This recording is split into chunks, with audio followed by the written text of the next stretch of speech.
Друзья, всем привет! В этом видео я хочу вам рассказать, как подключить наш FlySky'евский вот этот вот приемничек, конкретно, ну или передатчик FSIA6B, это модель B, вот здесь у меня под стяжечкой не видно, но это FSIA6B. Подключить его конкретно по iBus протоколу. Изначально это шестиканальный передатчик, или приемник, называйте его как хотите. И он рассчитан на 6 каналов. Если подключить его по PPM, по PWM, больше 6 каналов, и на родной прошивке от FlySky самой аппаратуры, допустим, у меня FSI6, больше 6 каналов выдавить не получается. Но есть хитрости. Уже давным-давно появились в интернете прошивки. Ставятся они не на вот этот вот приемничек, а ставится непосредственно на аппаратуру, прошивается аппаратура, и можно выдавить из связки FSIA6B и аппаратуры FSI6 10 либо 14 каналов. Вот для этого нам и нужен iBus.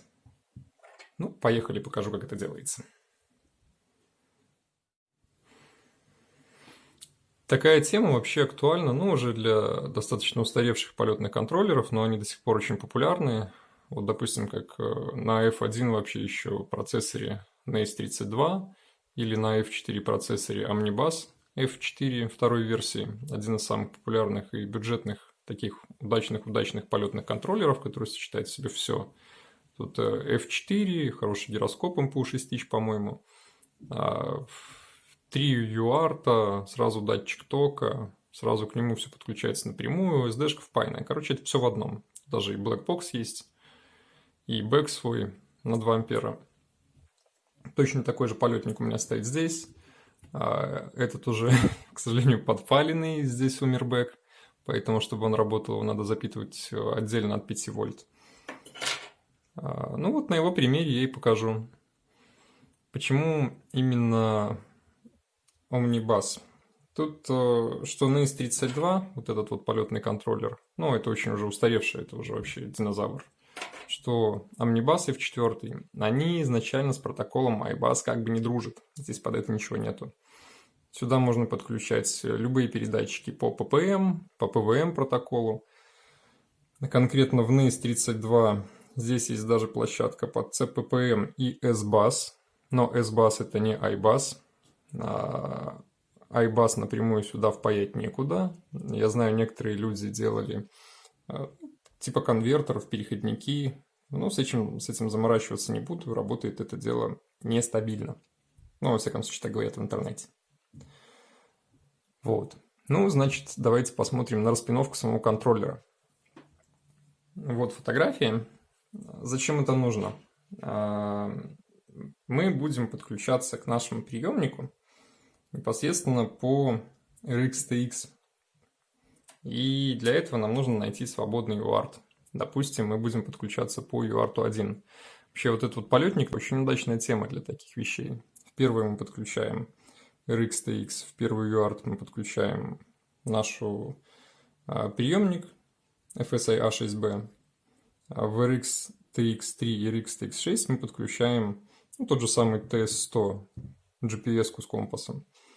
Все, и по сути больше ничего не надо. Управлять видеопередатчиком с переключателем частоты удаленно — это слишком зажирно. Включили и полетели, за это переплачивать не стоит. 3 UART выше крыши для обычных стандартных долголетных нужд. А для того, чтобы просто покрутиться на месте, поделать какие-то трюки, то и 1 и 2 UART достаточно, там можно даже GPS не подключать.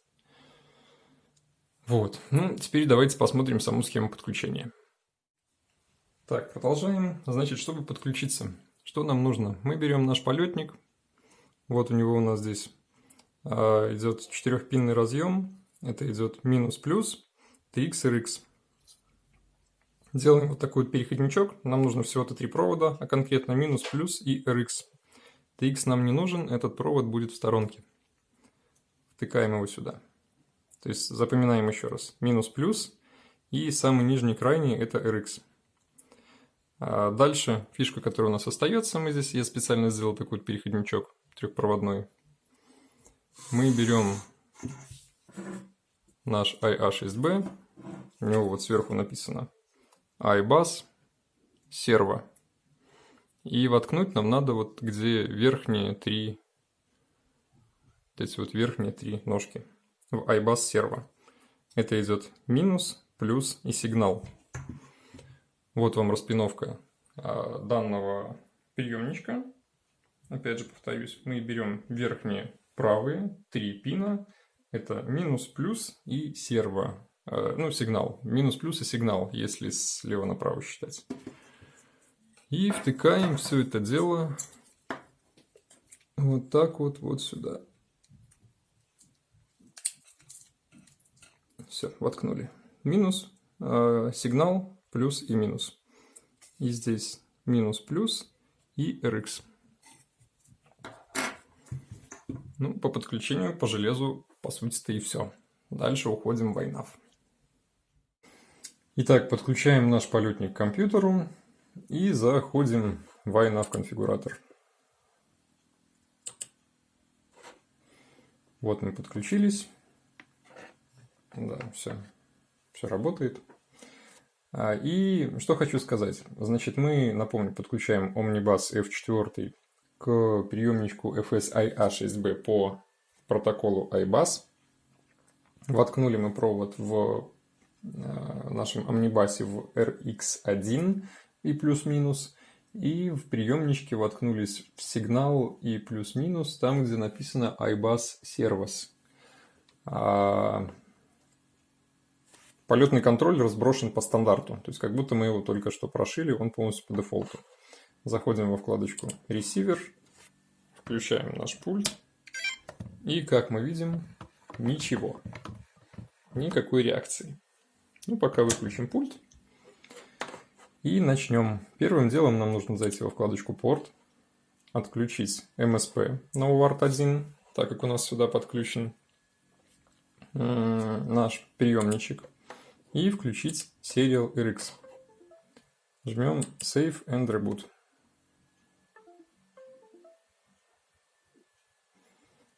Полетничек сохраняется, перезагружается. И, как видим, настройка сохранилась. Следующим шагом заходим во вкладку Configuration, опускаемся чуть ниже. Receiver Mode. Выбираем Serial Based Receiver. И в появившемся окне выбираем протокол iBus. Вот он, iBus. Сохраняемся и перезагружаемся опять же.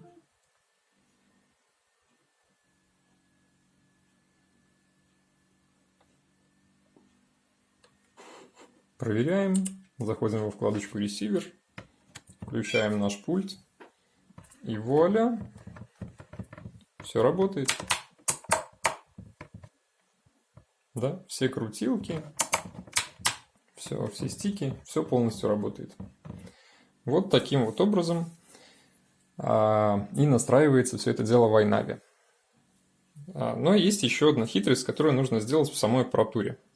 Сейчас покажу, что конкретно. Ну и кое-что нам нужно еще перенастроить в самой аппаратуре. Чтобы iBus работал, нам нужно длинным нажатием ОК зайти в настройки, зайти в System, RX Setup, PPM Output и здесь выбрать из существующих настроек iBus PPM. И все. После этого у нас все работает. Вот такое у нас получилось видео про iBus. Как видите, ничего сложного нету. Все достаточно просто подключается и настраивается. Главное знать как, что куда тыкать, что куда припаивать и что к чему подключать.